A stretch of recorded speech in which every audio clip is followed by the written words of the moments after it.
crew starts really imprinting on the characters and putting themselves in it, then the characters start feeling a little bit more alive. So I think that it was something, I felt really lucky to have a crew who cared that much and, you know, saw themselves in the characters. And would come knock on our doors and be Yeah. like, I've already drawn up the next part Yeah. for you.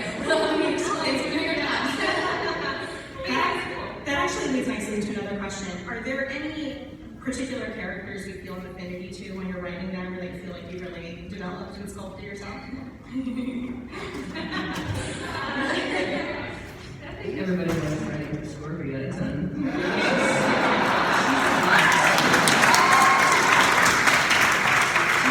That's such a Scorpio answer.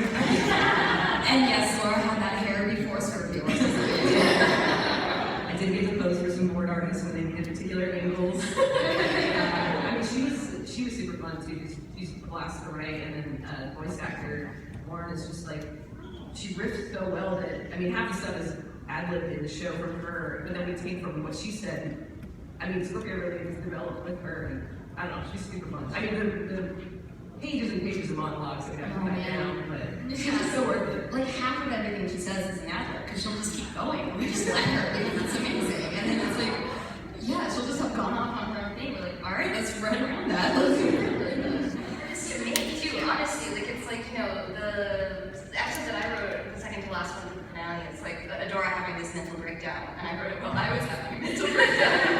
And so after the episode come back, I'm like, oh god. I was just hoping that, you know, people would like it, and it's been really nice to see the reaction. I think also the Mara hologram. I think that was one of my first weeks was when there was like a version of that and getting to see. This is one of her episodes, and it took me so long to catch it. I can't actually tell anybody what it is. But she put in. No, actually, this is not. When you were creating this, I know you had a lot of hatred aimed right at you from diehard, you know, Option fans and stuff. You know, how did you get through being told you can't do this? You know, you can't change what I grew up with. You know, you can't do that.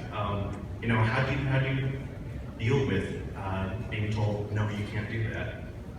I think for us, you know, we believe so much in this show that there was sort of two sides to this. There's the people who sort of they were angry and they were mean, but you could sort of tell that they didn't have that love for the original show.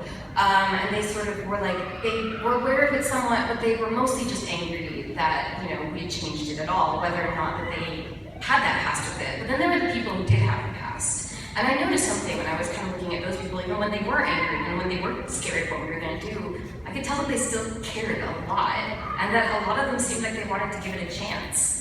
And so that was something that it was like, you know, those were the people that I, you know, listened to. Because when someone's just like yelling, you know, angry, mean things at you, you don't really have to listen to that. You can just walk away. But then when someone was like, I'm like, I do want this person to give the show a shot. I do hope they find something in it that they love, something that feels true to the show that they grew up loving.